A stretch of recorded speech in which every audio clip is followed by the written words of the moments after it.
peut pas être jugé parti, mais peut-on juger quelqu'un qui prend parti? Alors, à vous de juger.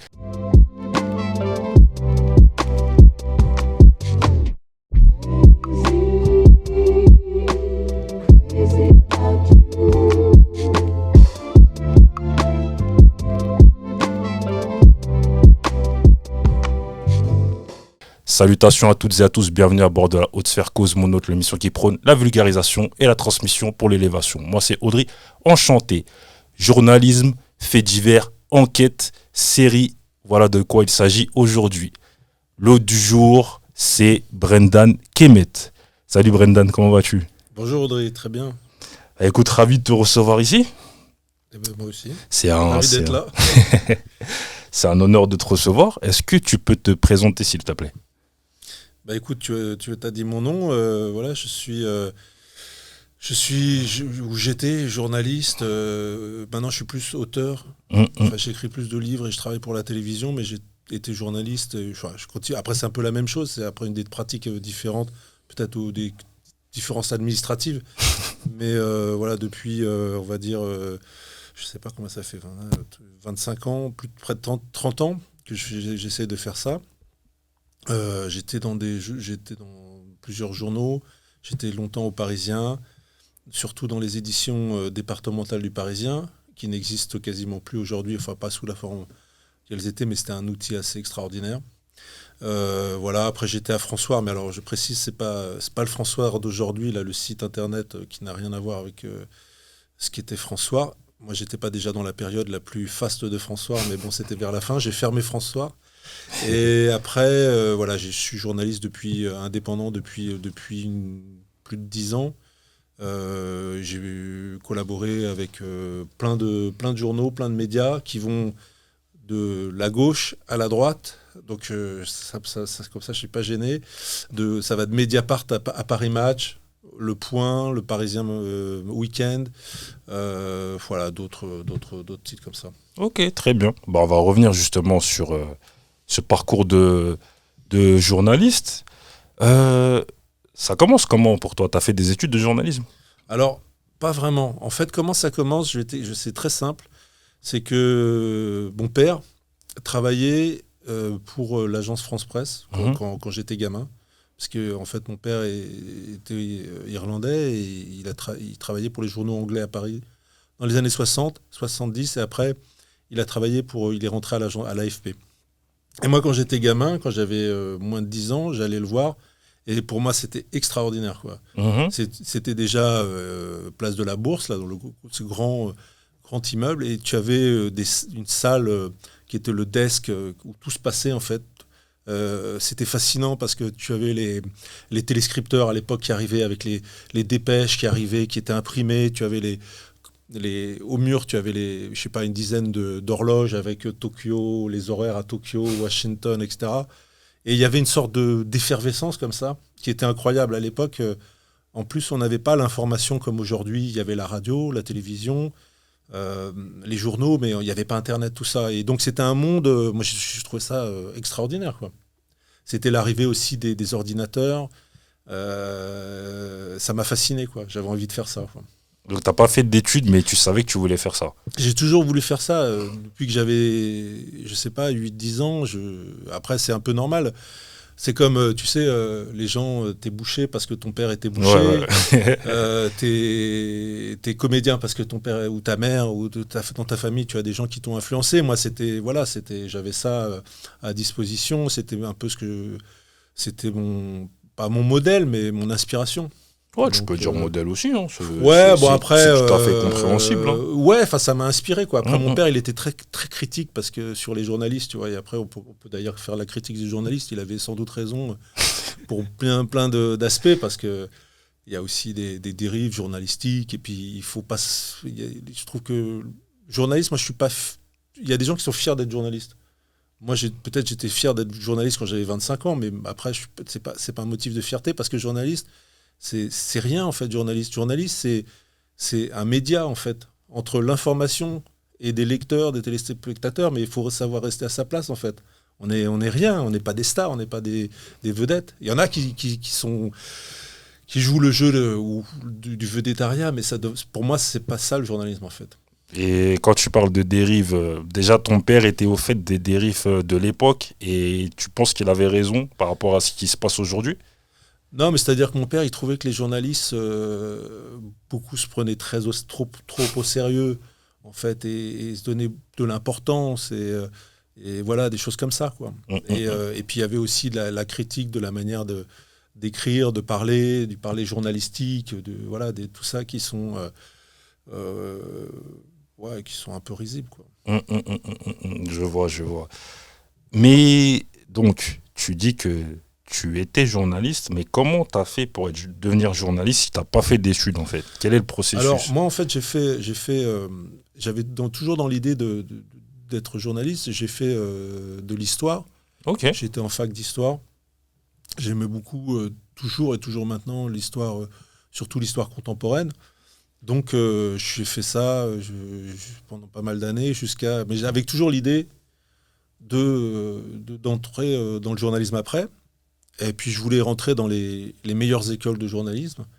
J'ai pas réussi, j'ai passé les concours. J'étais toujours admissible. Je sais pas comment c'est maintenant, mais il y avait un concours général d'écrémage, et après, qui se passait au mois de juin, je crois, ou juillet. Et après, en septembre, il y avait les sélections, quoi, en gros. Et j'ai passé toujours le premier tour, mais le deuxième tour, j'y arrivais pas. Je pense que j'avais pas le profil, en fait. Mais j'ai mis du temps à me résoudre à ça, à me dire mais pourquoi j'y arrive pas, j'ai envie d'entrer dans cette école, pourquoi je n'y arrive pas, quoi. Et après j'ai fait un peu différemment, et c'est ce qui, je pense, moi je suis très content de ce que j'ai fait parce que j'ai eu des expériences différentes. J'ai fait à la fac, c'était à Sancier d'Aubenton à l'époque, une formation en journalisme entre guillemets bilingue, c'était français-anglais. Et donc, ça m'a permis d'avoir d'autres expériences. Je suis parti faire des stages, notamment en Irlande du Nord, et j'ai trouvé ça extraordinaire, tu vois. Donc, voilà. Et après, toujours un peu par hasard, il y a eu j'ai fait pas mal de stages. Et notamment, j'étais en stage dans un petit hebdomadaire du Val d'Oise. Et là, j'ai découvert la chronique judiciaire, mais on en reparlera peut-être. Et puis après, je suis entré au Parisien, voilà, comme pigiste. Ok, très très bien. Et ça, on est en quelle année à peu près? Là, on est à la fin des années 1990, donc ça remonte. Okay. Mais ça passe vite. Très vite. C'est comme si c'était hier, dans les années 97, 98, par là. Donc, tu commences donc comme chroniqueur judiciaire. C'est ce que tu dis. C'est quoi un chroniqueur judiciaire? En fait, je suis à Pontoise, dans un petit hebdomadaire qui s'appelle L'Écho du Val d'Oise. Et je fais des trucs un peu comme ça, des petits articles et tout. Je bricole. Et un jour, il y a le rédacteur en chef qui me dit mais on avait quelqu'un qui allait suivre les procès et il n'y a plus personne qui va. Est-ce que ça te dit d'y aller? Je dis bah ouais, carrément, moi je veux bien, quoi. Et donc je suis allé suivre le tribunal correctionnel et j'ai trouvé ça étonnant. Mais c'est surtout en fait la claque que j'ai eue, c'est mon premier procès d'assises, quoi. Et là, j'ai trouvé ça incroyable, mais vraiment. Tu te rappelles des faits? Ah oui, je me rappelle très très bien. C'était une histoire de règlement de compte dans la communauté asiatique du Val d'Oise. Des histoires qui étaient sur fond de tontine, en fait. Ok. Donc, pour ceux qui ne connaissent pas, c'est des prêts, on va dire, solidaires entre commerçants, mais après, avec plusieurs. Et après, il faut rembourser. Et puis, il y avait des gens qui ne remboursaient pas. Et il y avait des gangs qui étaient chargés d'obtenir cet argent, quoi. Et donc, il y avait eu des gens qui avaient été un type qui avait été poignardé, un jeune gars, dans une salle des fêtes dans le Val d'Oise. Et donc, il y avait une personne qui était poursuivie, plusieurs personnes, mais une en particulier pour avoir donné les coups de couteau. Et j'ai découvert ça où, en fait, on refaisait la vie de la personne, quoi. J'ai trouvé ça fascinant et en même temps inquiétant et dérangeant, parce qu'en fait, on dit, il y a la cour d'assises, le procès d'assises en France, c'est très très lourd, hein. C'est des expertises énormes, des expertises psychologiques, psychiatriques, des enquêtes de personnalité sur les gens, et on a l'impression, et ce qui n'est pas vrai d'ailleurs, parce qu'on ne les connaît jamais, les gens, mais tout d'un coup d'entrer dans l'intimité des gens, de leur parcours, Et c'est de vivre ça. Moi, j'encourage toute personne qui s'intéresse à la matière judiciaire d'aller suivre un procès d'assises, parce que c'est ouvert à tout le monde, hormis les procès à huis clos, mais c'est pas la majorité des procès. C'est quand même quelque chose d'assez incroyable, quoi. Donc après, justement, tu as cette première expérience et là tu te dis ça y est, c'est ça que je veux faire. Et je me dis c'est incroyable, ça, c'est vraiment, c'est fascinant, quoi. Et puis là, je crois que c'est à la même période, j'ai lu un livre, je fais toujours ça d'ailleurs, j'adore aller dans les brocantes et regarder les livres d'occasion, et j'achète des trucs comme ça, des vieilles affaires judiciaires, ou c'est mon dada, parce que ça fait 25 ans que je fais ça, j'ai beaucoup de livres, trop de livres. Et j'avais trouvé en occasion un livre qui avait été un best-seller énorme dans les années 1980, qui est le Pullover rouge. Ah, Ranucci. Voilà. Ok. Et j'ai lu ce livre. Et en fait, c'est la première fois. Alors, c'est un livre qui est très particulier parce que c'est un livre symbolique, parce qu'il est pour la peine de mort, contre la peine de mort, hein, mais qui est un parti pris, parce que les faits sont un peu triturés par l'auteur. Mais c'était une claque aussi parce que, en fait, il avait accès au dossier judiciaire. Et en fait, il analysait, il décortiquait, il se posait des questions sur tous les actes qui avaient été faits.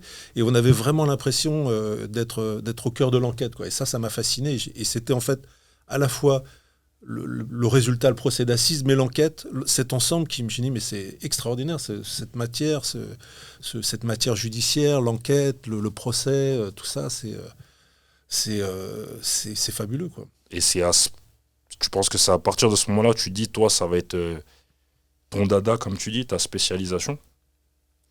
Bah après, oui, en fait, oui. Alors j'ai eu cette expérience quand j'étais en stage, et après je rentre au Parisien et j'ai vu le Parisien à l'époque. C'était le fait divers, c'était quelque chose d'énorme. C'était une partie très très importante de l'activité du Parisien. Il y avait d'autres choses, mais on était en plus très en prise avec ce qui se passait à Paris et en région parisienne. Et je regardais ces gens bosser et je trouvais ça incroyable, quoi. Mais comment ils arrivent à avoir ces infos, les gars, ils appelaient, c'est un truc qui existe dans le monde entier, qui s'appelle, on appelait ça la tournée. En fait, la tournée comme une tournée de facteurs. Ok.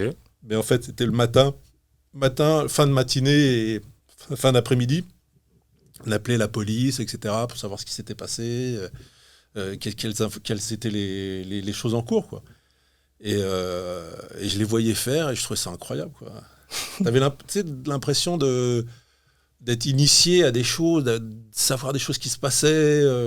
Voilà, c'est un peu, il faut faire attention à ça parce que c'est un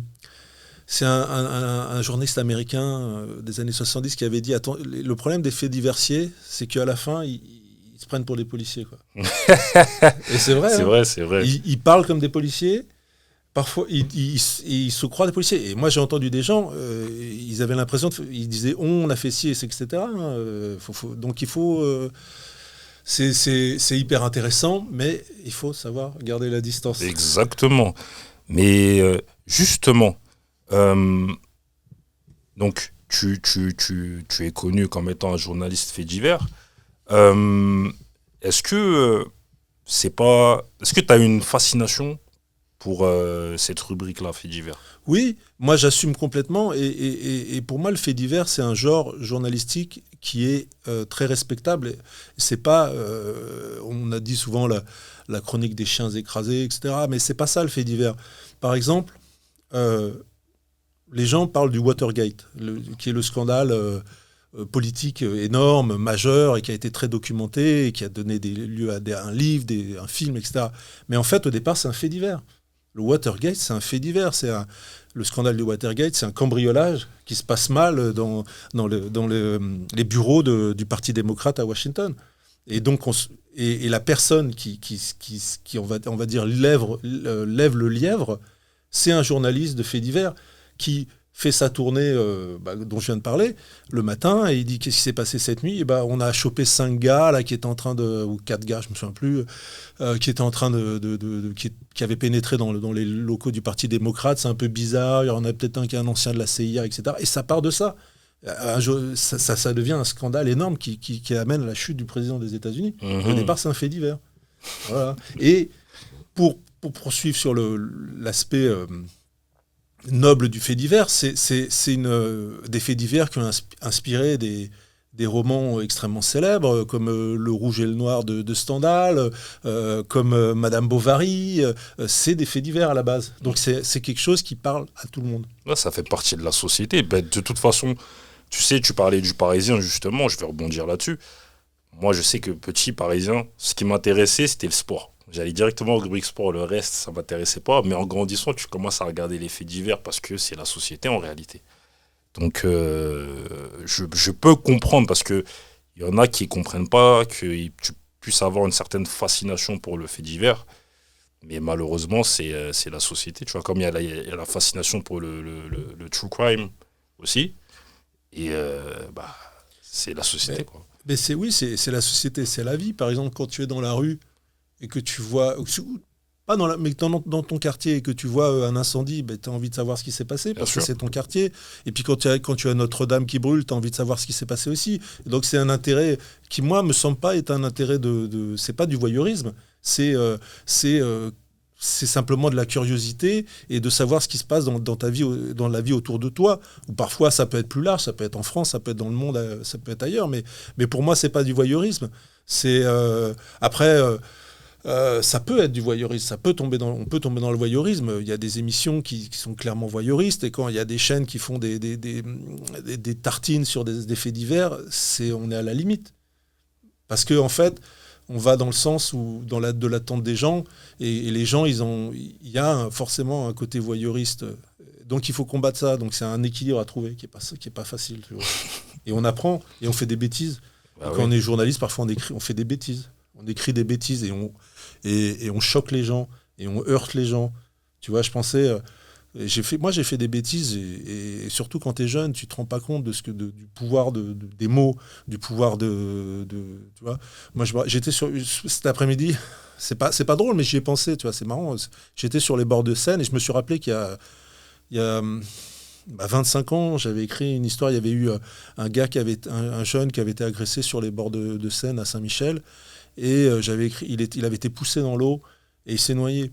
Et j'avais écrit dans le Parisien, j'avais écrit il a coulé à pic.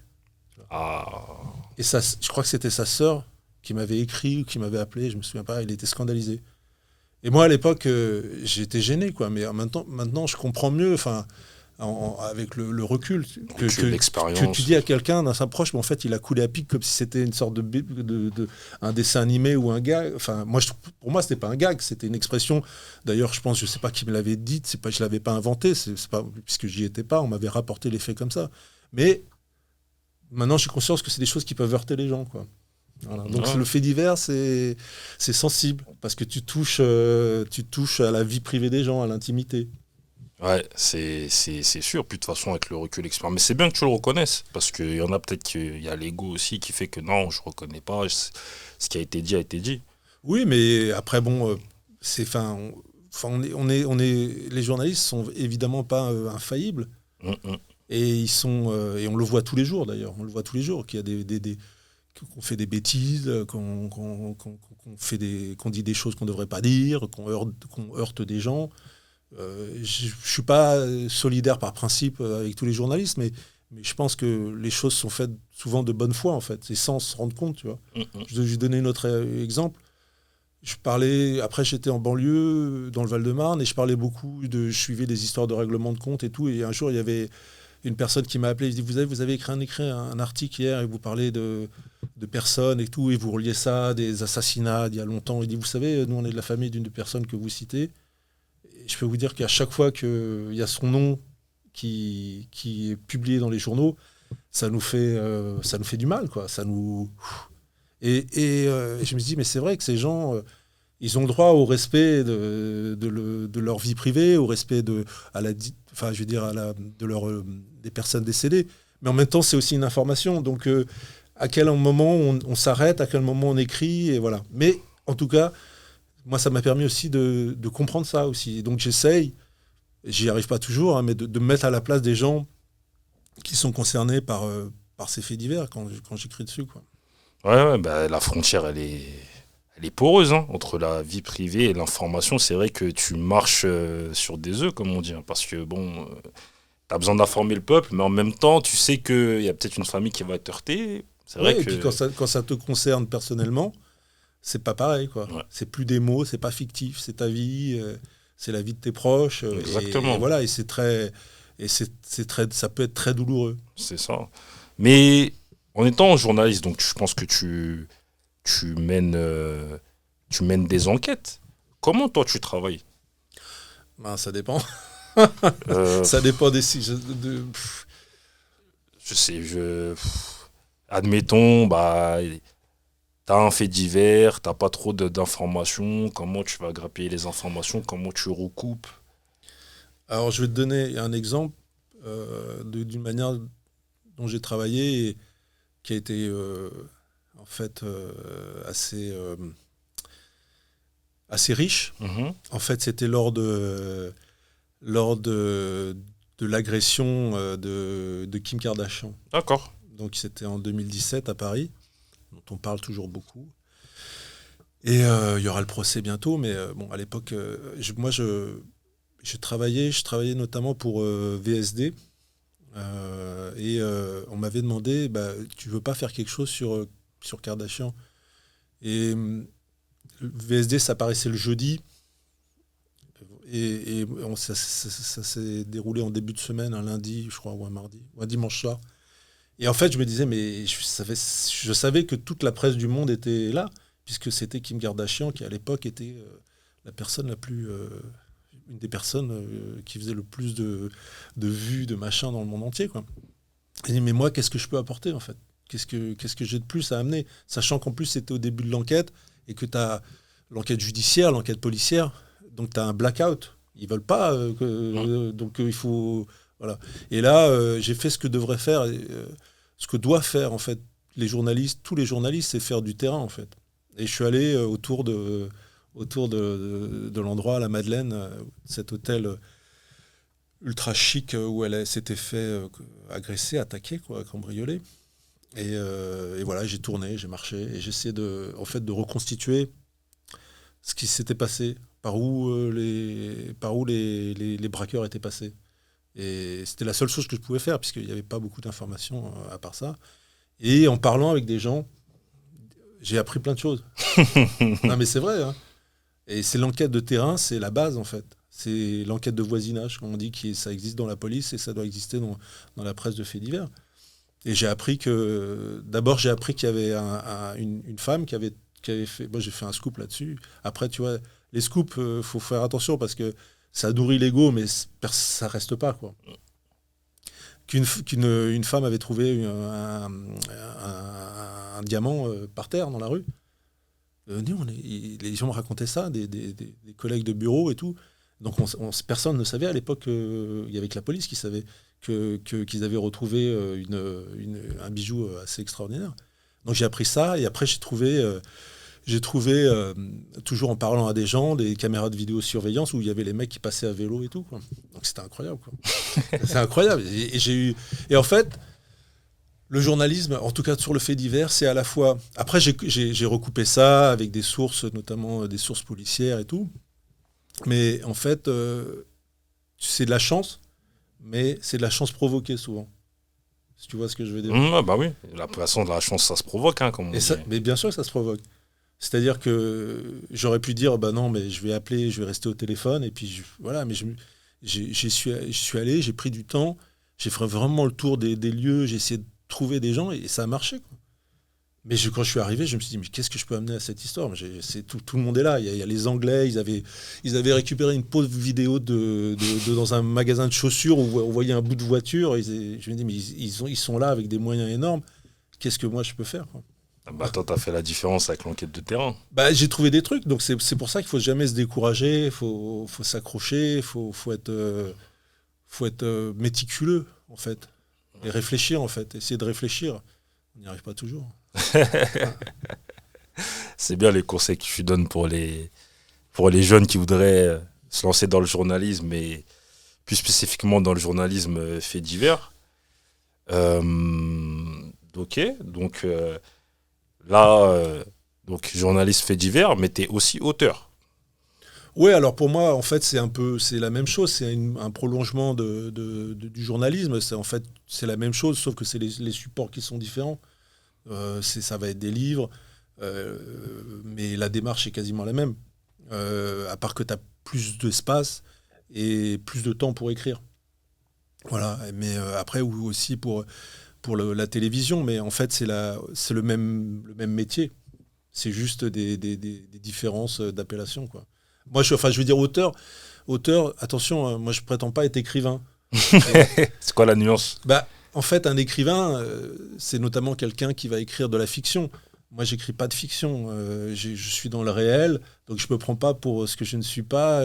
Je prétends pas avoir un style ou être un écrivain, une plume, etc. Moi, ce que je veux faire, c'est de raconter des histoires, mais des histoires vraies. Voilà, avec des bonnes infos, des bons témoins, des bonnes anecdotes, c'est tout. Mais donc, je suis pas.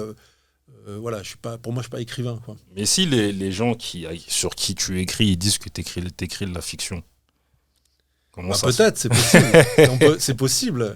C'est possible qu'il y ait de la fiction, mais s'il y a de la fiction, ce n'est pas de mon fait, parce que j'ai jamais inventé des choses. Moi, c'est des témoignages. Après, comme on dit, hein, le témoignage humain est faillible, c'est-à-dire que si des gens te racontent une connerie, tu vas parfois tu vas essayer, évidemment que tu vas essayer de la vérifier, de la recouper, mais c'est pas toujours possible. Il y a des moments où on est, en fait, je devrais pas le dire, mais on est souvent, comment dire, on est exposé à des sources qui peuvent être bonnes et parfois elles te disent des conneries. Mais je reviens sur l'histoire du Watergate, sur l'enquête qui a été menée à l'époque par les deux journalistes, là, Carl Woodward et Bernstein et Woodward. C'est qu'en fait, on a l'impression que c'est une super enquête de journalisme. Les mecs, ils ont tout vérifié, etc. C'est pas vrai. C'est pas vrai. Dans le film avec Robert Redford et Dustin Hoffman, on a l'impression que les mecs, ils sont super, ils vérifient tout et tout. Mais dans le livre qui a été écrit par les journalistes, ils expliquent qu'il y a des moments, en fait, moi je le traduirais comme ça, ils sont en slip. C'est-à-dire qu'ils ont quelqu'un qui rencontre dans un parking et ils leur disent, voilà, il s'est passé ça, il s'est passé ça, lui il a fait ci, il est au courant, allez chercher là. Et ils écrivent des choses qui ne sont pas toujours vérifiées, parce que ce n'est pas toujours possible en fait, de vérifier toutes les infos. Donc en fait, tu te dis, et c'est là où ça devient dangereux, c'est que tu dis ta source, tu évalues ta source. C'est comme dans les services secrets, tu sais, sources, la DGSE, etc. Leurs sources, ils ont des comment dire, des notes. Bonne source, très bonne source, ou mauvaise source. Et en fait, toi, c'est un peu pareil quand tu fais ce genre d'enquête. C'est-à-dire que ta source, tu penses qu'elle est crédible ou pas, elle est intéressante ou pas. Et il y en a, parfois, si tu n'as pas moyen de vérifier, tu te dis, cette source, eh ben, elle est bonne. Mais parfois, tu te trompes, parce que parfois, les infos ne sont pas bonnes, quoi. Et ça arrive de monnayer les sources ? Moi, non, jamais, non. Après... mais ça existe. Je ne sais pas si en France, ça se fait. Ça se fait dans certains... Je citerai pas... comment dire, les médias, mais s'il y en a qui sont célèbres pour ça. Après... T'as déjà été exposé à ça ? Il y a déjà des gens qui t'ont dit, moi, vous me payez, je vous donne l'information. Oui, c'est arrivé. D'ailleurs, dans l'histoire de la vidéo dont je parlais, de vidéosurveillance, les gens ils voulaient être payés pour diffuser leurs vidéos. Oui, mais c'est pas moi qui ai payé. Moi, j'ai pas d'argent, je peux pas les payer. Mais là, c'est un peu différent parce que là, c'est pas une information que tu achètes en fait. Mais c'est vrai que Encore une fois, il faut faire attention parce qu'on se rappelle lors des attentats du Bataclan qu'il y a un gars qui était en train de faire monter les enchères pour montrer sa vidéosurveillance où les gens se faisaient tirer dessus et ça c'est ignoble quoi. Ouais. Moi jamais je ferais je vois pas, il faut avoir des limites quoi. Mais moi j'ai jamais payé des informations. Après j'ai soigné des sources, tu vois. Par exemple, en les invitant au restaurant, ça c'est quelque chose. Oui. Ouais, ça j'estime que c'est pas. Non. Ça c'est pas payer quelqu'un, c'est du contact. Ouais. C'est de la bienséance. Je trouve que c'est normal. Mais on va revenir après sur justement les différents livres que tu as écrits. Je vais te proposer un petit jeu, Brendan. Ouais. Donc, tu vas te mettre dans la peau de différents acteurs et tu vas me dire qui, pourquoi. Donc, si par exemple, je disais tel documentaire, tu aurais voulu réaliser tel documentaire, pourquoi? Et tu me donnes un nom, pourquoi ce documentaire-là. Ça te va? Ouais, alors faut que je réfléchisse. Ah, y a pas de souci, hein, t'inquiète. Alors, si tu devais mener une enquête, ce serait laquelle? Enfin, une enquête passée, ça aurait été laquelle et pourquoi? Peut-être l'affaire Boulin, le ministre Robert Boulin, ouais. voilà, Ouais. le ministre Robert Boulin, le ministre de Giscard d'Estaing qu'on a retrouvé mort dans une mare Dans les Yvelines. dans Ouais. les Yvelines, voilà. Tu connais tes classiques. Et pourquoi celle-là? Pourquoi? Parce que en fait, il y a une part de mystère. Il y a une part de mystère, il y a des choses incohérentes dans le dossier, et que comme c'est devenu une affaire d'État, c'est une affaire politique, il y avait des enjeux énormes, et donc à chaque fois, dans ces histoires-là, il peut y avoir des difficultés, des choses qu'on veut cacher, des choses qui sont mal faites, et puis parfois des erreurs humaines. Et donc cette histoire, elle garde il y a beaucoup de gens qui ont travaillé dessus. Moi, je prétends pas, mais j'aurais bien aimé travailler dessus. Ouais. Parce qu'il y a des choses qui vont pas dans cette histoire. Ouais, il y a beaucoup de versions. Mais Il y a un problème. Il y a un problème de base. Mais j'ai vu qu'il y a un livre qui a été écrit récemment par un policier d'ailleurs. Mais il y a un problème de base, c'est que Robert Boulin a été retrouvé dans une position qui n'était pas celle dans laquelle il est mort. Et ça, c'est indiscutable parce que, en fait, c'est un peu horrible, mais il faut le dire, c'est que quand au décès, on a ce qui s'appelle des lividités cadavériques qui se créent au bout d'un certain nombre d'heures. Et en fait, on sait dans quelle position, en gros, les gens meurent et si elles sont déplacées, eh ben, on le sait. Et pour le cas de Robert Boulin, on sait que, alors je ne sais pas s'il a été déplacé, mais on sait qu'il est pas mort dans la position où on l'a trouvé dans la mare. T'as déjà assisté à ce que tu viens de décrire, genre tu vas à un endroit où il y a un corps et... Une autopsie, non, ou Ouais. un meurtre. Ouais. Ouais, ça m'est arrivé, oui, ça m'est arrivé. Mais bon, pas... je me souviens notamment d'un règlement de compte pas très loin des Champs-Élysées où j'étais arrivé peu de temps après, mais il y avait plus le corps n'était plus là, mais il y avait les restes. On voyait ce qui s'était passé, quoi, sans rentrer dans les détails, mais ça n'avait pas été très bien nettoyé. Ça n'avait pas été nettoyé du tout, et là c'était assez horrible, on va dire. Donc t'es pas de ce genre de journaliste là qui, lorsqu'on dit un règlement de compte là, il y va tout de suite pour prendre des photos et envoyer ça.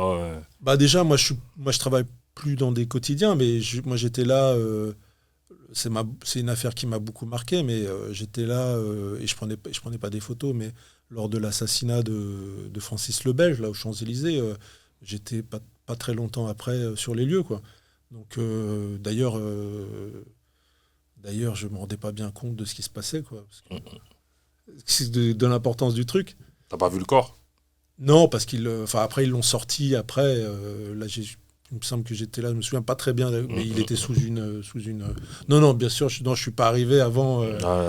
Avant les enquêteurs. Et puis aujourd'hui, c'est plus comme si tu regardes tu vois les journaux des années 70, 80, même les gens étaient arrivaient très très proches des faits en fait. Et puis il n'y avait pas aujourd'hui les périmètres de sécurité, ça n'existait pas. Donc tu vois, les gens, il y a des photos horribles. L'autre jour, je regardais des collections de François, des vieux trucs, des attentats de 1986 à Paris. Et là, tu vois des gens ensanglantés, des photos. Je dis, mais c'est... Comment je crois qu'aujourd'hui, on ne pourrait plus publier ces rue de Rennes. Tout à fait, ouais. Si. Tu vois des corps, rue Marbeuf aussi. Oui, tu vois le corps d'une femme, tu vois ses jambes par terre, tu vois dans la vidéo, en fait, tu vois qu'elle... Ouais, et il y a une chanson que m'avait fait découvrir mon co-auteur, là, Stéphane Selamy, là, une chanson de Renaud qui s'appelle Les Charognards. Et je t'invite à l'écouter. Hein. Elle n'est pas très connue, c'est une chanson des années 70, où en fait c'est une histoire vraie, c'est-à-dire qu'il était aux Champs-Élysées et il a assisté à l'arrestation de braqueurs par l'anti-gang. En fait, c'était pas une arrestation, c'était plutôt... on va rester... ça tirait dans tous les sens. Et en fait, il y en avait un qui était blessé, un qui était mort. Et lui, sa chanson, elle est assez incroyable. Hein. Il raconte en fait qu'ils sont là, les gens, pendant des heures, comme Mesrine en fait. Hein. Les corps sont là, à la vue du public. Et puis, tu as tous les commentaires des gens. Et voilà, donc c'était une autre époque. Moi, j'ai pas connu ça. J'avais vu dans un épisode de Faites entrer l'accusé, c'était sur, tu sais, la guerre des cliniques à Marseille. Il y avait un maire adjoint, je crois, qui avait été assassiné. Il était un journaliste qui est arrivé, il a pris des photos, lendemain diffusées, tu vois. Et tu vois le corps vraiment sur le siège avec cribé de balles. Après, encore, c'est vrai qu'aujourd'hui, je pense que notre société ne veut plus avoir ça, mais... la photographie de presse et de faits divers, c'est aussi un classique. Il y a des grands photographes américains des années 30, là, notamment un qui s'appelle Weegee, là, qui allait sur toutes les scènes de crime. Et il y a des photos qui sont, on va dire, belles, en fait. Il y a des photos terribles, hein, mais qui sont en noir et blanc et qui prennent une dimension... on va dire artistique presque, même s'il s'agit de la vie des gens, mais comme maintenant le temps a passé, peut-être que c'est plus facile à voir, quoi. Très bien. Si tu devais écrire un article sur les faits divers, ça aurait été lequel, pourquoi ? Sur quel fait divers ? Ah, tu choisis un article...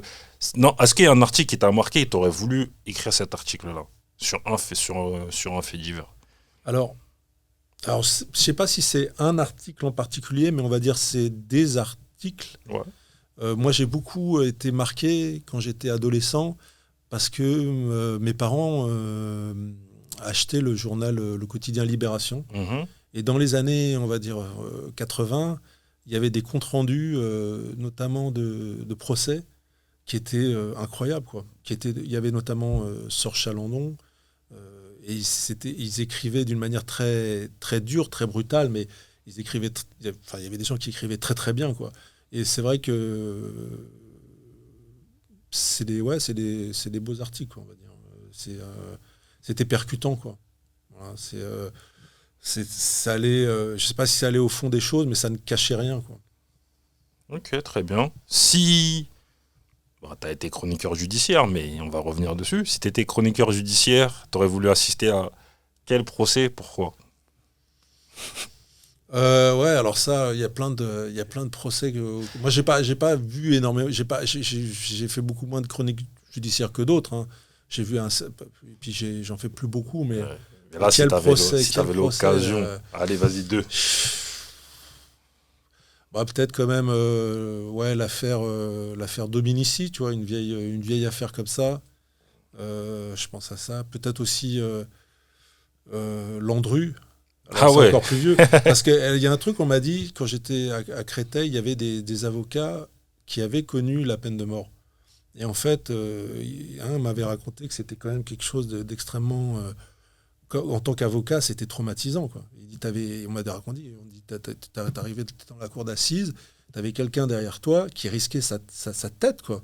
Donc là, tu joues pas, hein, c'est pas... là, il n'y a pas de joute verbale ou... Et donc, ces gens avaient connu les derniers procès d'assises où il y avait des réquisitions de peine de mort dans les années 70. Et donc, je parlais de Landru parce que bon, il a été guillotiné, mais c'était des procès, je pense, d'une intensité énorme, quoi.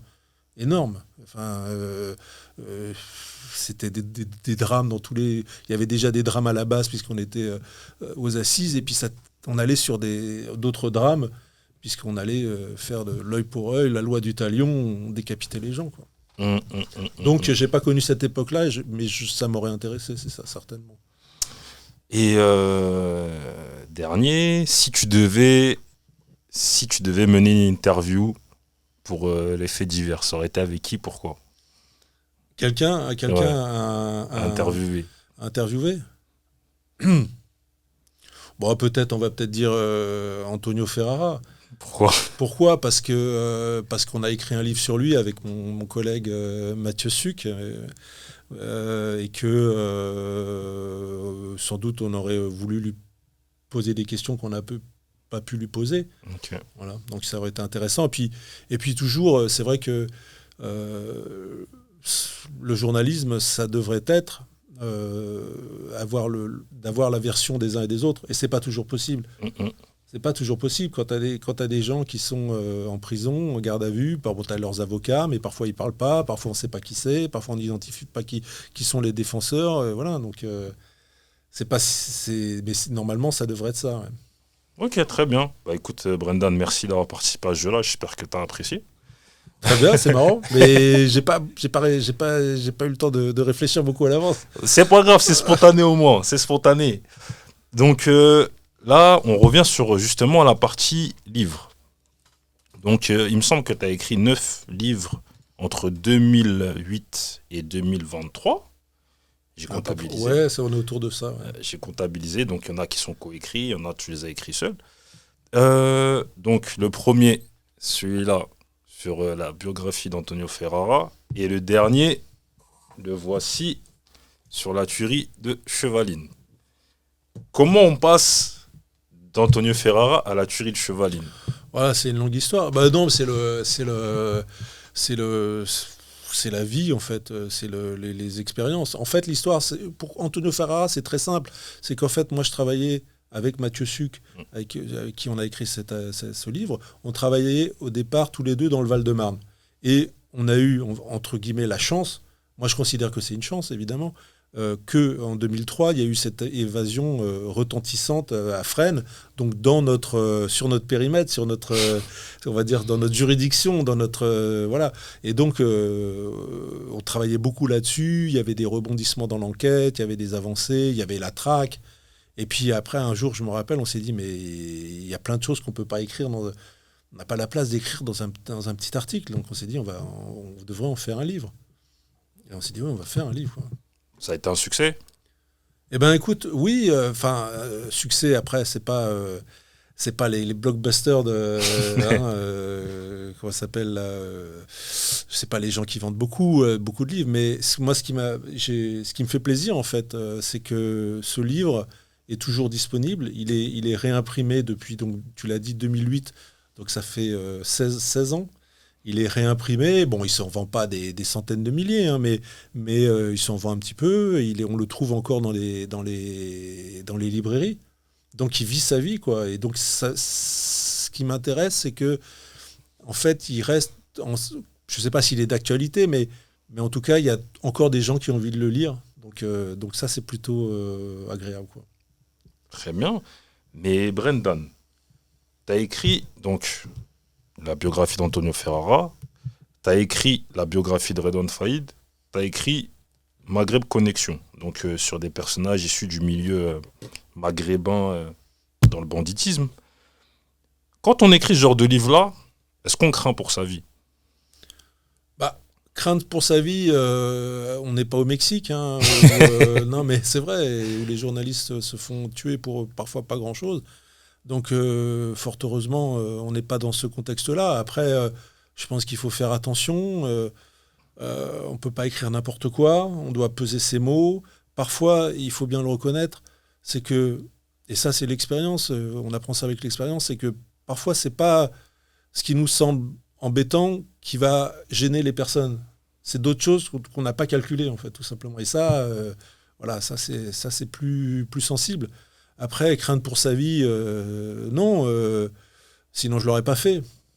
J'imagine, je suis pas un héros, hein, je suis pas, enfin, je veux dire, j'ai écrit des histoires parce que j'écris des livres ou je coécris des livres parce que ça m'intéresse, ça nous intéresse. Mais voilà, après, je sais pas comment te répondre. Mais après, plus que ça. la question devait être posée quand même, parce que bon, c'est vrai que tu écris sur des personnages qui sont quand même réputés pour pas mal d'entre eux assez dangereux. C'est pour ça que les questions se posent. T'as pas reçu de menaces? Des menaces, pas des menaces directes. Parfois, des retours sur des gens qui n'étaient pas contents. Alors, ils sont pas contents, qu'est-ce qu'ils vont faire, qu'est-ce qu'ils peuvent faire?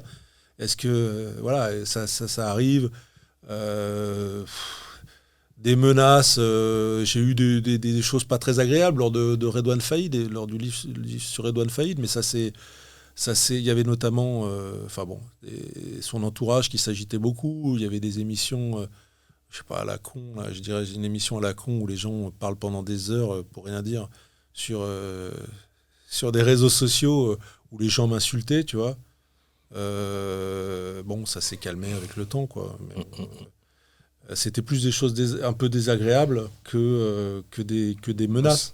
Après, moi, j'ai envie de dire, si quelqu'un est vraiment remonté contre toi, je pense pas qu'il vienne te le dire, en fait. Ah ouais, tu vois, ça va être direct, la sanction, elle va être directe. Donc voilà, c'est pour ça qu'il faut faire attention. Il y a des gens avec qui il faut faire très attention. Ouais. Mais est-ce qu'il y en a qui ont sollicité une rencontre avec toi, ils ont voulu peut-être discuter avec toi pour essayer de comprendre pourquoi tu avais écrit ça sur eux ou autre, non? Eh ben, bizarrement, non, pas tellement, en fait. Ça se passe pas comme ça, en fait. Les gens, des gens qui t'appellent en disant, ouais, ça peut arriver, mais c'est plutôt des gens qui sont dans l'échange, en fait. Pour Maghreb Connection, par exemple, avec Stéphane Selami, on a rencontré des gens dont on parlait, qui voulaient avoir des infos, qui voulaient nous en donner, ou qui voulaient corriger des choses, mais c'était plutôt des choses, j'ai envie de dire, sympathiques, en fait, du dialogue, quoi. Après, je sais qu'il y a des gens qui n'étaient pas contents du tout. Ouais. Mais j'ai pas eu de rapport direct avec eux. Et si on a blessé des gens, je veux dire, j'en suis désolé, parce que c'était pas le but, quoi. Mais je veux revenir justement sur le livre, le livre de Redouane Faïd. Tu sais que dedans, t'as cassé un mythe, entre guillemets, dans ce livre-là. Je sais pas lequel. Sur le reportage Canal+. Ouais. C'est un reportage que tout le monde a vu. Avec notamment le personnage Renard, tu sais, tout le monde l'a vu. Je connais personne qui ne l'a pas vu. Et en fait, quand je lis la partie, je lis, je me dis, ah ouais, donc en fait, ça, c'est ça et tout.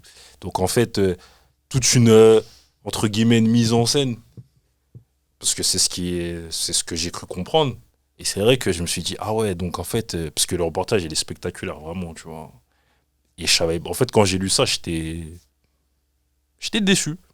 Parce que, comme je te disais, c'est un reportage que tout le monde a vu. Mais bon, la vérité reste la vérité, comme on dit. Moi, je prétends pas détenir la vérité. Ce que je sais, ce que j'ai écrit, c'est que j'ai eu accès à des témoignages. Et il y avait quelqu'un notamment. Alors, je sais pas si tu parles. Il y a une fameuse scène avec la Mini là qui est volée. Et en fait, il y a un gars proche de ces gens-là, puisque tout ça, en fait, il faut bien comprendre que tout ça a été tourné à Creil avec des gens plus ou moins dans l'entourage de Redouane Faïd. Mais tous, en fait, c'est pas, il n'y a pas des gens il y a pas des gens de Grigny ou il n'y a pas des gens de Nanterre, il y a que des gens de Creil. Bon, bref. Et il y en a un et donc tout le monde savait qu'il y avait un documentaire qui était tourné là. Et donc il y en a un qui a dit, j'étais étonné de voir cette scène sur cette voiture prétendument volée en direct, alors qu'elle a été stationnée devant chez à tel endroit pendant des semaines. Donc j'ai dit, c'est bizarre. Mais après, moi, je ne juge pas. Hein. Ouais, je ne sais pas quelle est la vérité de cette histoire. Parce qu'en tout cas, Par contre, est-ce que tu t'es... Moi, je vais te poser une question. Dis-moi. Est-ce que tu t'es interrogé de savoir qui était PSG ? Non, moi, tu sais, moi, celui qui m'a le. Je pense que celui qui a choqué vraiment tout le monde, c'est Renard, avec la Oui, machine, là. C'est qui vole, Renard celui qui vole la voiture. qui vole la voiture. Ouais. Mais PSG, tu vois qui c'est PSG? C'est celui Le gars qui tire à la calage dans ouais, les bois ouais, là, ouais. et qui parle avec un. Ouais, ouais. Et tu t'es jamais interrogé de savoir qui c'était? Non. Non. Franchement, non. Ah non. Bon. Et ben, en fait, si tu réfléchis, je pense que tu trouveras qui c'est. Ok. Non, mais j'ai jamais. Non. Moi, je t'ai dit, nous, c'est Renard. Moi, c'est quand la machine, quand il expliquait tout, c'était ce truc-là. Et c'est vrai que quand j'ai lu ce chapitre-là, je me suis dit, ah, Après, moi, je prétends pas que c'est la vérité. ouais, mais bon. Je dis juste qu'il y a des gens qui ont témoigné en disant que ça s'était peut-être pas passé comme ça. C'est tout. Ok, ça marche. Et donc, on va finir avec ces histoires de banditisme. Tu as écrit Maghreb Connexion, où tu as retracé le parcours depuis les années 50 jusqu'à aujourd'hui du milieu maghrébin. On était deux. Hein. Avec Stéphane ton Selami, collègue j'étais Stéphane pas tout seul. Selami. Excuse-moi pour ça. Non, mais parce que s'il voit ça, il sera mécontent. Et moi, je serais mécontent s'il y avait un gars Vous l'avez coécrit. Voilà. Voilà, je rectifie. Comment on bosse sur ce livre-là? Parce que ça commence dans les années 50 jusqu'à 2021. C'est long. Ouais, c'est long. Mais en fait, c'est pas. En fait, je sais plus, on l'a dit ou on l'a écrit, mais c'est pas un livre qu'on a imaginé en 24 heures. En fait, c'est pas pour se vanter. Hein, c'est pas un truc marketing. C'est que c'est le fruit à l'époque 2021, de plus de 20 ans d'expérience professionnelle, donc des histoires, des gens qu'on a rencontrés, des gens dont on nous a parlé. Alors pas dans les années 50, mais après, il y avait, voilà, on nous parlait de, voilà, c'est des affaires judiciaires ou policières ou qu'on avait suivies et qui s'étalaient sur une très longue durée et en fait qui s'enrichissaient parce que évidemment une histoire qui se déroule maintenant, tu n'as pas le recul que tu as 15 ans plus tard, 10 ans plus tard. Les gens ne parlent pas, les gens parlent moins. Là, on a rencontré, moi, pour ce livre, une des choses dont je suis le plus fier dans ce livre, c'est l'histoire de Rachid Cantal, tu vois, qui est un gars, en fait. Alors, c'est une longue histoire parce qu'il se trouve que mon co-auteur d'Antonio Ferrara, Mathieu Suc, habitait à côté d'un restaurant kabyle. Et un jour, je trahis pas des secrets, en plus c'est vieux, mais un jour, il allait souvent là, et puis on allait là-bas boire des coups, manger et tout. Et le gars dit, moi, vous parlez des voyous là, mais il dit, moi je les connais tous. Mais nous on disait, ouais, il exagère, quoi, il se vante, etc., etc. Et en fait, au fil du temps, on a compris que non, c'était vrai. Parce qu'en fait, lui, il tenait une partie de cartes clandestine qui, à l'époque, dans les années 90-2000, au début des années 2000, était une des plus importantes parties de cartes de Paris. Et donc, tous les voyous allaient là-bas. Tous les voyous. Enfin, énormément de voyous. Ils allaient jouer. Il n'y avait pas que des voyous, hein, mais il y avait beaucoup de voyous. Et c'était vrai, quoi. Et en fait, tu vois, quand tu rencontres ce personnage à l'époque, tu n'as pas le recul. Tu ne sais pas vraiment qui c'est. Et c'est que plus tard, avec les gens qui disent, ah oui, Rachid Cantal, c'est une légende dans le milieu kabyle parisien. Donc voilà, donc c'est des choses comme ça, tu vois. C'est pas un livre c'est un livre qui a été écrit peut-être sur un an, mais qui est le fruit d'années de travail, on va dire, et de rencontres. Et c'est quoi les retours par rapport à ce livre-là? Écoute, ça fait un peu vantard, et je ne voudrais pas donner cette idée-là, mais beaucoup de gens nous ont remerciés, beaucoup de gens nous ont félicités. L'autre jour, c'était il y a 2 mois, j'étais au tribunal judiciaire, la porte de Clichy, là, et je passais le contrôle. Et puis il y a un gars qui me dit ok, machin, Maghreb Connection. Et là, quand tu as été interpellé comme ça, tu dis mais c'est qui en fait? Tu sais pas à qui tu as affaire, quoi. Et je dis oui, je vais pas dire non, tu vois, j'assume, enfin il y a aucun problème. Et le gars me dit ouais, super, vraiment ce livre, c'est vraiment bien ce que vous avez fait, hein. Et c'était un gars d'origine maghrébine, tu vois. Et j'ai trouvé ça super, ça m'a touché, quoi. Je trouve que, enfin, donc quelque part, je pense qu'on a... Et j'ai appris aussi qu'il y avait des sociologues qui s'étaient... parce qu'on a raconté des histoires sur Belleville qui ont été filmées au cinéma, mais qui n'ont pas fait l'objet vraiment d'études, etc. Et qu'il y avait une enquête de sociologues qui se lançait. Et ça, je trouve que ça fait plaisir d'avoir des retours comme ça. Après, je sais qu'il y a des gens... On a mécontenté des gens parce qu'on raconte des histoires qui ne plaisent pas ou des versions qui ne plaisent pas. Mais les retours, on a eu beaucoup de retours positifs, vraiment. Hein, vraiment. Bah, parce que, tu vois, les gens, en fait... Moi, je juste... Pardon. Non. Ce que je voulais dire, c'est que avec le recul, pourquoi on a écrit ce livre, c'est qu'on se dit... Tu as des témoins. Moi, c'est en vieillissant, ça me frappe beaucoup. C'est le témoignage humain, on va dire les histoires urbaines, les histoires qui sont pas écrites, qui n'ont pas fait l'objet d'enquêtes judiciaires, qui n'ont pas fait l'objet d'articles, de livres. Et donc tu as des gens qui connaissent ces histoires-là. Comme tu vois, dans chaque ville, dans chaque quartier, c'est presque des histoires mythiques. Que les gens, on parlait tout à l'heure de Boualem Talata, on parlait de gens comme ça, de Nordine Nasri. Il y a des gens qui racontent des histoires. Et en fait, si tu recueilles pas ces histoires, tu vois, si tu les écris pas, en fait, elles vont disparaître avec les témoins de cette époque. Et nous, des histoires des années 1980, années 1970, bah, tu tombes sur des gens qui ont 70 ans et qui seront pas éternels. Et donc, peut-être que c'est pas important de le raconter, mais moi je trouve ça intéressant, tu vois, parce qu'il y a tout.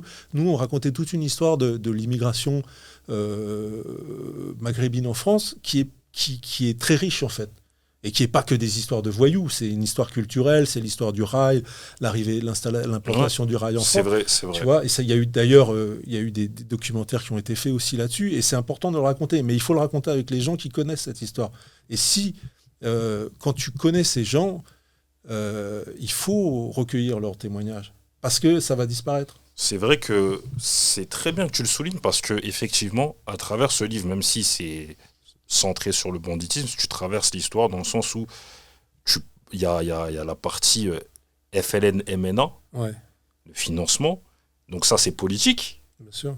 Et tu parlais du rail, la musique, donc la culture. Effectivement, c'est vrai que tu balayes vraiment comme un essuie-glace, quoi. C'est vrai que j'avais pas fait le... C'est une histoire qui est hyper riche, c'est l'histoire de la France, tu vois. Il y a des gens, ça leur déplaît, pour des raisons politiques, idéologiques, mais l'immigration, moi je suis un produit de l'immigration aussi, c'est l'histoire de la France. C'est la richesse de la France, dans fait. Et donc en fait, c'est pas honteux, il faut pouvoir raconter ça, il faut pouvoir le raconter. Je vais donner un autre exemple, je l'ai pas fait parce que... Mais je pense que par exemple... ça a été documenté, par exemple, il y a des gens qui ont raconté l'histoire un petit peu du milieu antillais à Paris dans les années 70. Voilà. Moi, on m'a parlé aussi du milieu antillais et africain à Marseille dans les années 70-80. Il y a des choses, et c'est pas dans les bouquins, tu vois. C'est ça qui... Nous, on a écrit ce truc parce que il y a des historiens, on va dire, officiels du milieu, et ils ne te parlent pas de ces choses-là. Et pourquoi ? Tu vois, ça, c'est des choses qui ont existé. Donc, nous, on parlait de gens qui ont été très importants, qui ont été des grands voyous, mais qui n'ont pas, à qui les historiens du milieu n'ont pas fait de beaux portraits. Donc, quelque part, c'est pas une injustice, mais c'est des tranches de vie, des périodes qui disparaissent parce qu'elles sont pas documentées. Et il faut les documenter. Et je veux pas, c'est pas, chacun reste à son niveau. C'est pas, je prétends pas faire ça, mais tu sais, dans les années 30 et 60, des années 30 aux 60 aux États-Unis, tu as des gens qui s'appellent comme, c'est pas du fait divers, hein, qui s'appellent Lomax. Ils sont allés enregistrer les chansons folkloriques, et ça s'est fait partout dans le monde. Et ça, c'est parce qu'en fait, ils avaient confiance, parce qu'il y avait des moyens techniques qu'on pouvait le faire, mais ils avaient conscience que les gens que ça allait disparaître, puisque c'est de l'oral. Et nous, on voulait participer un peu avec Maghreb Connection à figer ça, à ce que ça reste, quoi. Il y a une question qui me vient, parce que là, c'est vraiment centré Paris. Est-ce que vous verrez faire ce livre-là, mais pour une ville comme Marseille, par exemple? Ouais, j'adorerais, mais en fait, après, c'est plus compliqué pour moi, parce que je vais souvent à Marseille, j'aime beaucoup Marseille, mais je me sens pas légitime forcément de le faire à Marseille, parce que j'ai pas une connaissance intime de Marseille. Moi, j'ai grandi à Pigalle, tu vois. Donc, je connais ce que je connais. Je sais pas. Enfin, si, je pourrais raconter des anecdotes d'enfance, tu vois, mais que par exemple, j'avais ma sœur, elle avait une amie. Le père de cette amie, c'était un gars qui comptait les passes des prostituées, tu vois, à Pigalle. C'était pas vraiment un souteneur, c'était un employé de souteneur. En fait, il était là, il notait, il regardait combien il y avait de clients pour pas que, à la fin, qu'il se fasse pas escroquer, et puis il protégeait, tu vois. Donc c'était ça. Mais à Marseille, moi, j'ai pas ce vécu, je connais pas ça. Je connais des gens, enfin, mais je me sens pas. Il y a plein de journalistes marseillais qui le font et qui le font très bien, tu vois. C'est-à-dire que là, tu as posé c'est un peu sentimental ce que tu dis là par rapport à. Bien sûr. Okay. Bien sûr, mais moi je voulais parler d'époque, de choses qui me tenaient à cœur, ouais. Mais c'était avec Stéphane aussi, tu vois, de certaines périodes, bien sûr. Mais ça, on ne te l'a pas posé cette question-là sur Marseille. C'est pourquoi tu fais pas sur Marseille, non? Non, on me l'a pas posé, tu es le premier. Mais en plus, je te le dis sincèrement, je pense qu'il y a des gens qui le font à Marseille et qui le font très bien. Il y a eu des bons livres sur Marseille qui sont écrits et qui sont écrits. Mais vraiment, tu sais, vraiment axé comme vous l'avez fait, tu vois. Je pense que. En fait, on voulait, pour rien te cacher, on voulait faire un livre beaucoup plus vaste sur le milieu maghrébin, mais dans toute la France. Et en fait, là, il est quand même, tu vois, il est costaud. Hein. Il est épais, hein. Il est épais. Donc, et là, on s'est arrêté à Paris dans les années, presque au début des années 2000. Ouais. Donc c'était impossible, quoi. Moi, j'aurais adoré, avec Stéphane, on voulait raconter des tas d'histoires marseillaises. Ah non. Tu vois, ça aurait été un annuaire pas jaune. Voilà, exactement. Donc, l'éditeur n'aurait pas été d'accord, tu vois. Oui. Parce que déjà là, ça commence à être... ATP, ça aurait été très compliqué. Puis après, en plus, nous, on l'aurait fait. Hein, moi, ça m'aurait plu, mais ça n'aurait fallu plus de temps. Puis en plus, malheureusement, il faut le dire aussi, c'est que l'économie d'un livre, c'est compliqué. Là, tu touches, tu arrives à des livres qui sont à 21 euros. C'est cher, 21 euros. Exactement. Tu vois ? Et donc, tu peux pas... Je sais pas comment on fait pour faire des bouquins de 500 pages. Mais j'aurais adoré. On aurait adoré. En tout cas, peut-être à envisager. Et donc là, tu as fait aussi, vous avez coécrit, je rectifie, avec ton acolyte Stéphane Selami, qu'on salue, le livre sur le grêlé. Le grêlé, ouais. Et comment on bosse sur un tel personnage ? Alors, en fait, il faut rendre à César ce qui appartient à César. C'est que c'est une histoire qui a été... un livre qui a été initié par Stéphane Selami. Et donc, moi, j'ai participé. Je l'ai aidé, mais c'est lui qui avait conçu cette histoire. Et c'est surtout... Il avait des sources, on va dire, excellentes. Des sources excellentes autour de l'enquête. Ce qui nous a permis de raconter des choses assez inédites sur comment l'enquête a été menée par la juge d'instruction et comment elle a identifié ce tueur violeur en série monstrueux, quoi. Donc c'était ça qui était intéressant pour nous.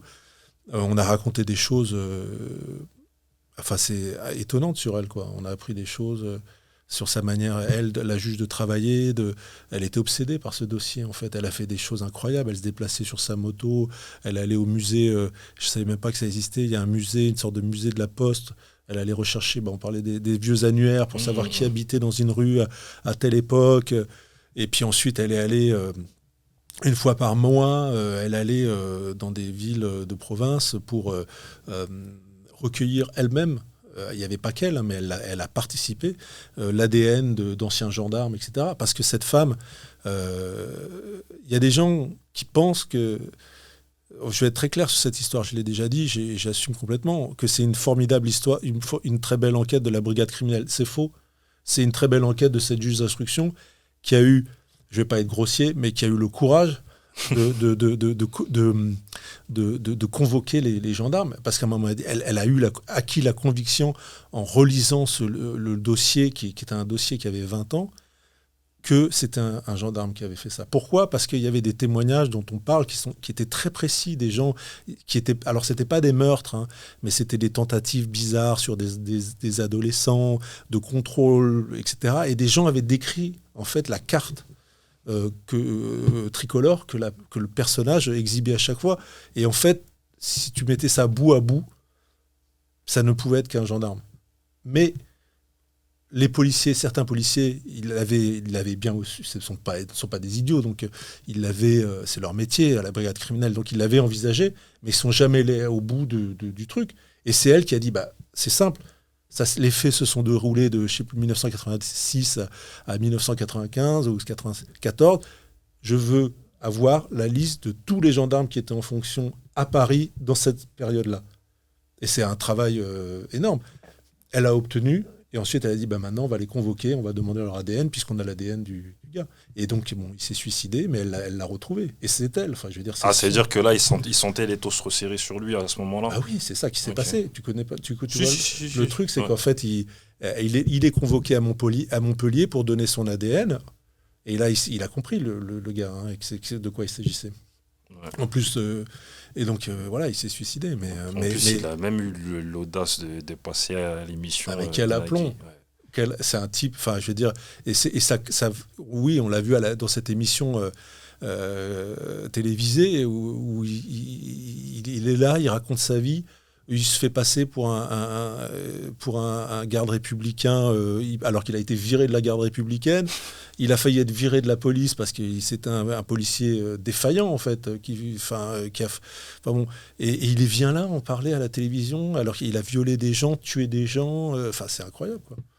Quel aplomb, Mais ça matchait très bien avec la personnalité de ce malade qui faisait des contrôles sur des gens, qui violait des jeunes femmes, des ados, et qui ne se démontait pas, en fait. Il rentrait dans les appartements, une fois il y avait des adultes, il était là, oui, non, mais je fais un contrôle de police, une enquête, etc.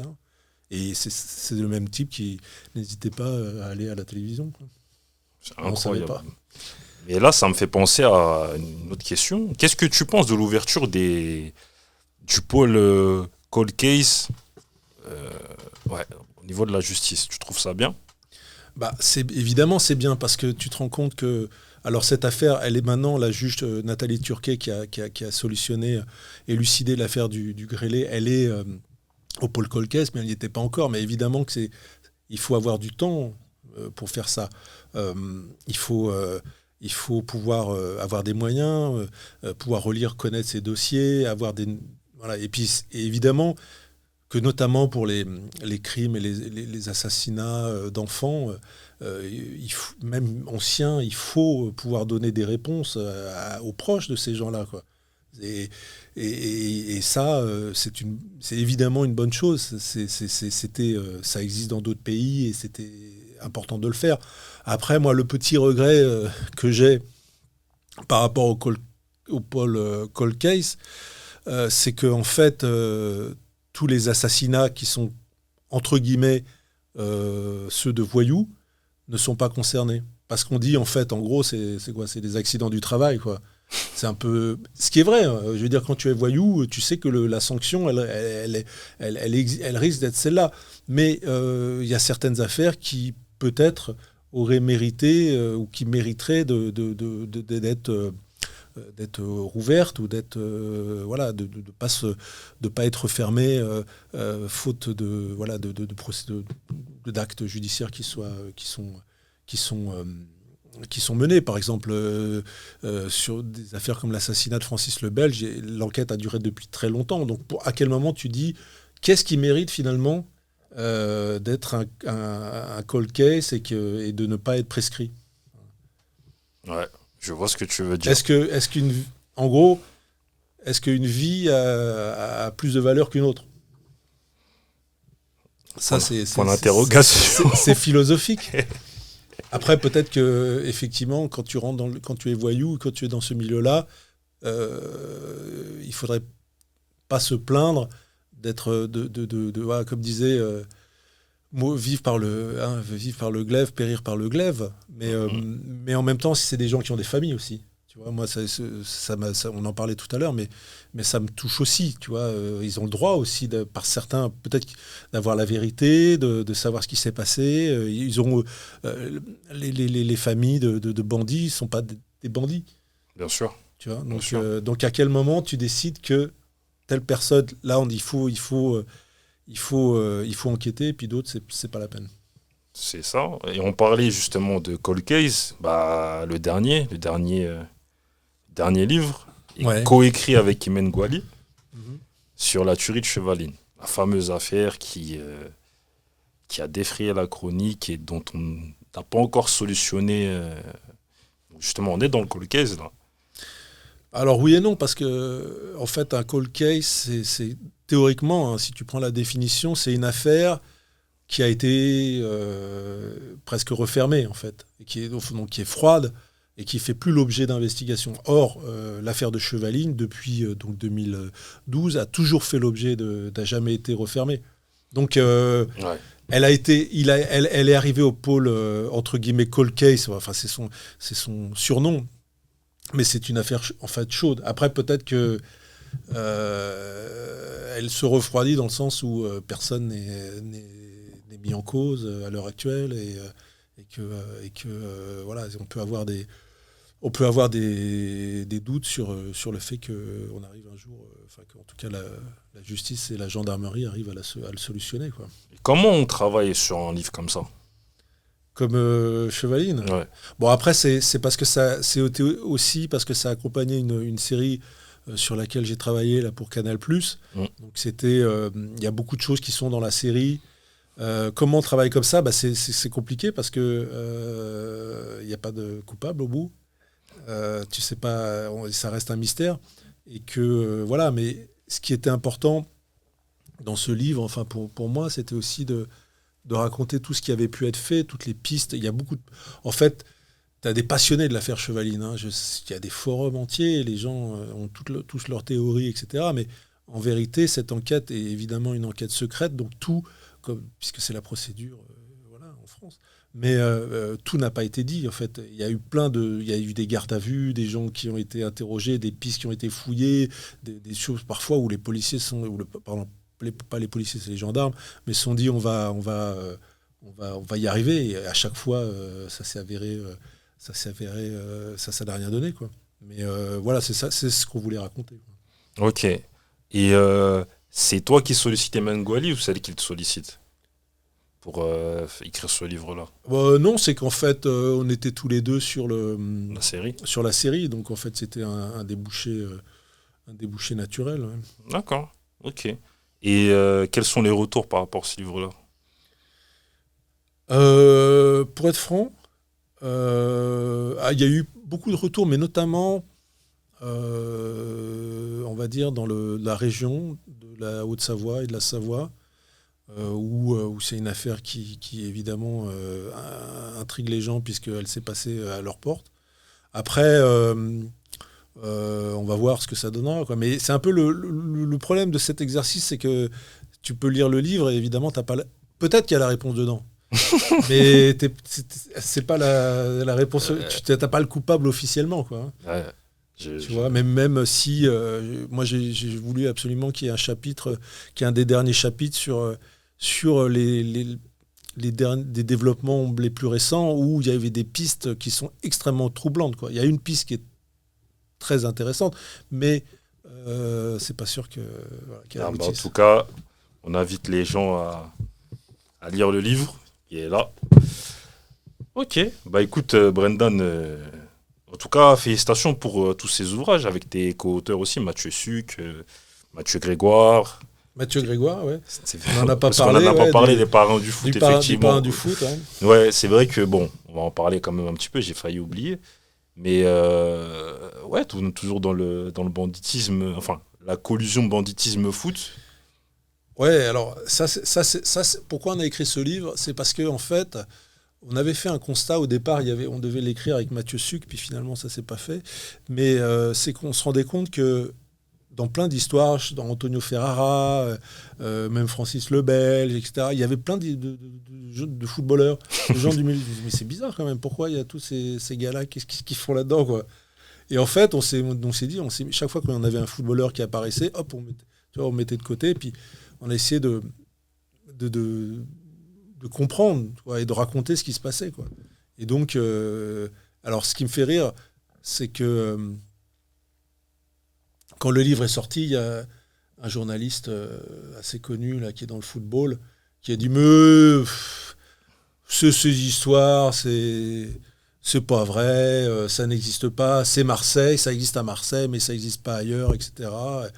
Et en fait, malheureusement, hein, j'aurais préféré peut-être que ça soit pas comme ça, on aurait préféré que ce soit pas comme ça, mais la suite nous a montré que on avait malheureusement mis le doigt sur quelque chose, c'est que les histoires se sont multipliées, comme tu sais, dans le foot, et en fait, c'est un véritable drame. C'est que, pour moi, c'est un drame.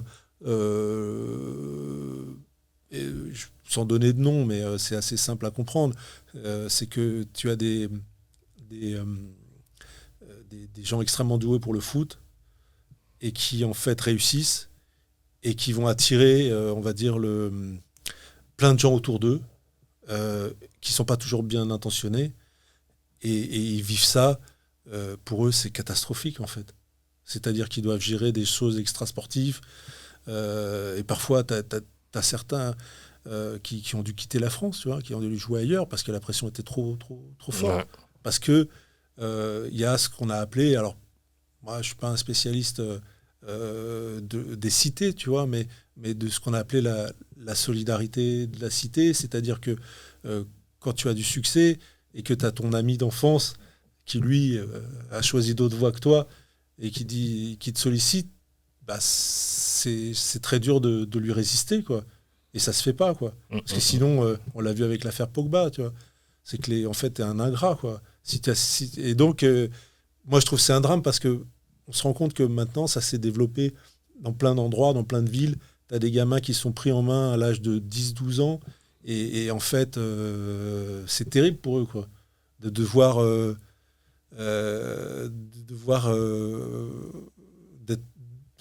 rendre des comptes à des gens à qui tu dois rien, puisque si tu es un footballeur professionnel, c'est grâce à ton talent.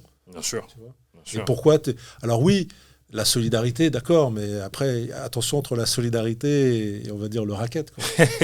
Ça existe aussi dans le milieu du rap, hein. C'est ce genre de choses-là, dans bien beaucoup sûr, de milieux. Bien sûr. Bah, de toute façon, quand tu as de l'argent, tu attires justement ce genre de... Tu peux pas y échapper, en fait. Tu as des gens qui payent, tu en as d'autres qui ont des connectés. Je pense que tu peux y échapper, mais à une seule condition. C'est d'être très très bien entouré. C'est ça, c'est ce que j'allais dire. Ouais. Parce qu'il y en a qui payent, il y en a qui s'exilent, il y en a qui ont l'entourage pour parler aux racketteurs. Mais en tout cas, là, on a balayé les livres. En tout cas, félicitations pour ce travail-là. Comme je disais, avec tes co-auteurs, Mathieu Suc, Mathieu Grégoire, Stéphane Selami et Imen Gouali. En tout cas, félicitations pour tous ces ouvrages-là.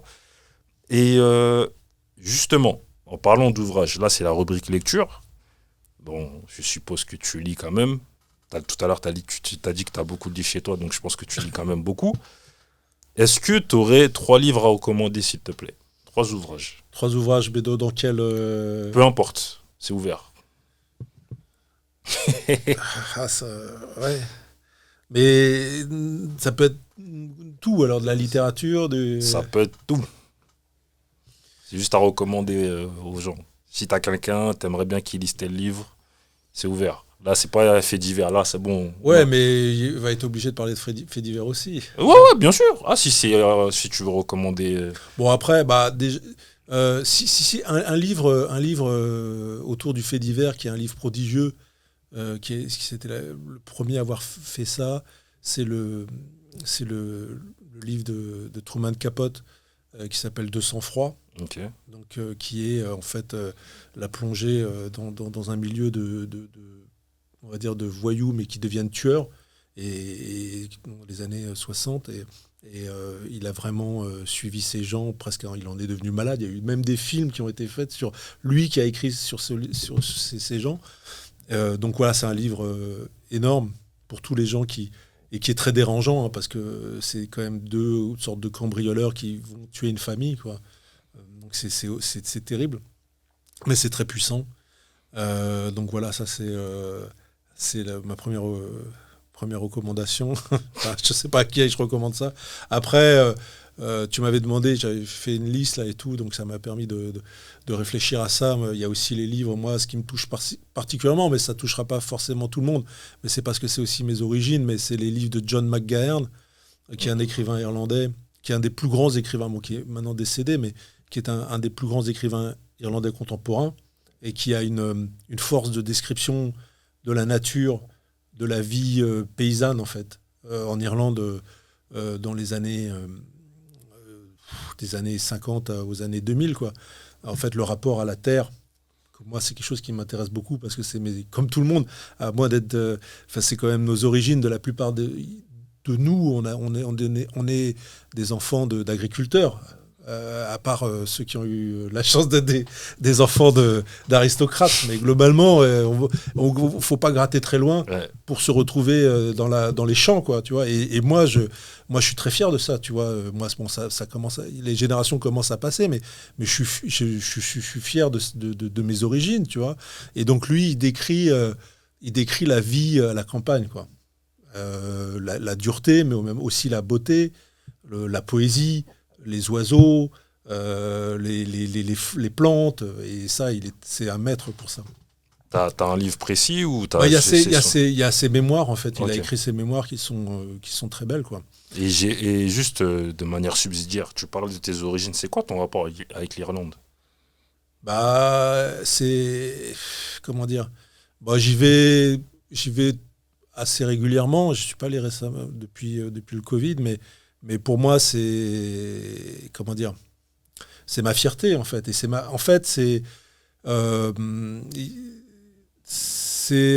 mes origines, comment dire ? C'est difficile comme question, mais c'est mon identité, quoi. Tu vois ? Moi, en fait, évidemment, quand je suis en Irlande, les gens pensent que je suis français.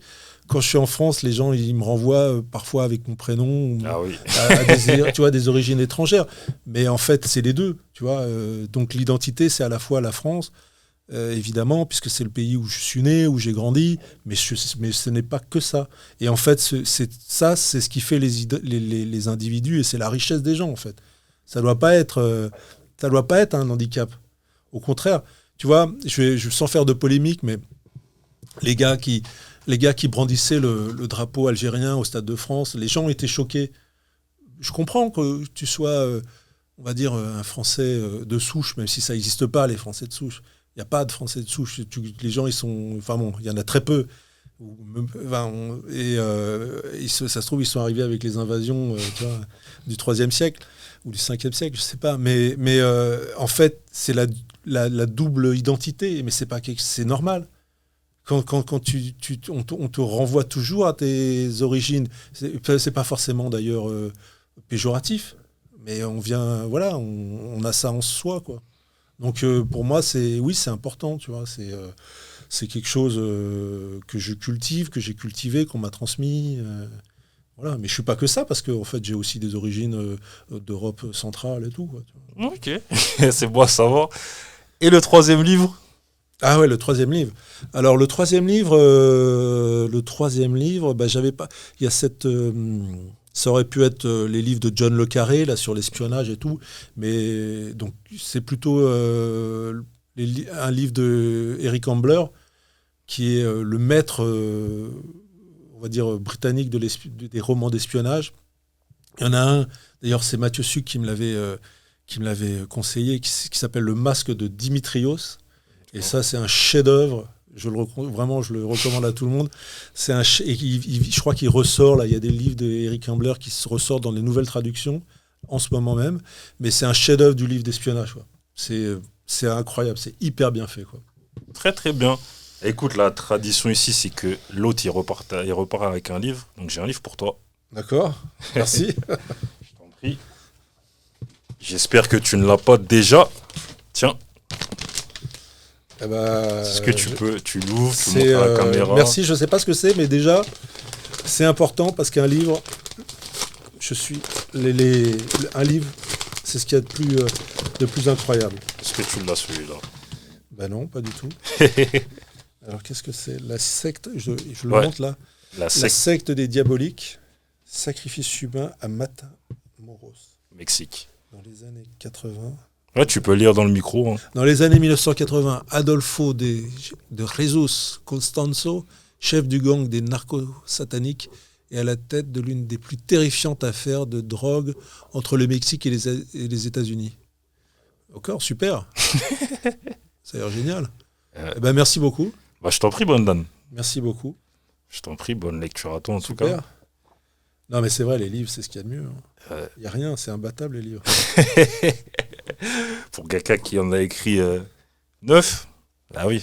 Ouais, non, mais même si j'en ai, même c'est pas le fait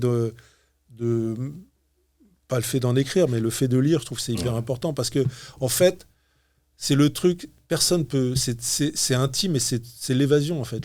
C'est Antonio Ferrara, on va dire, s'est évadé par les armes, mais il y a beaucoup de gens qui se sont évadés en prison par la lecture. Ouais. Et tu vois, il y a des gens qui ça a changé leur vie, la lecture. Laurent Jacquat, par exemple. Oui, mais plein, il y en a plein. Ouais. Il y en a plein, c'est un truc ultra puissant. Tu voyages sans quitter ton lit si c'est dans ta cellule et tu peux aller partout. C'est ça. J'ai 2 dernières questions, Brendan. Quel est l'héritage que tu voudrais laisser derrière toi? Aucune idée. Aucune idée? Et alors, si, en fait, pour répondre. Ouais, non, je sais pas. Quelqu'un m'avait dit, une amie de ma famille m'avait dit, il y a longtemps, elle m'avait dit, dans la vie, il faut faire un enfant, écrire un livre et planter un arbre. T'as fait les 3? Ouais, j'ai fait les 3. Donc voilà, c'est ça le. Mais je pense que en vérité, je pense que c'est plus important de planter des arbres, peut-être, et de faire des enfants que d'écrire des livres. Mais d'ailleurs, j'ai même oublié de te demander, parmi tous les livres que tu as écrits, coécrits, lequel tu préfères? Ben, faut que je fasse attention parce que j'ai des co-auteurs, donc faut pas que je les vexe. Mais en fait, c'est dur à dire parce que il y a à la fois Ferrara, puisque c'est le premier, c'est un peu premier dans tout, c'est quand même très important. Donc il y a Ferrara, le livre sur Ferrara qu'on a fait avec Mathieu Suc.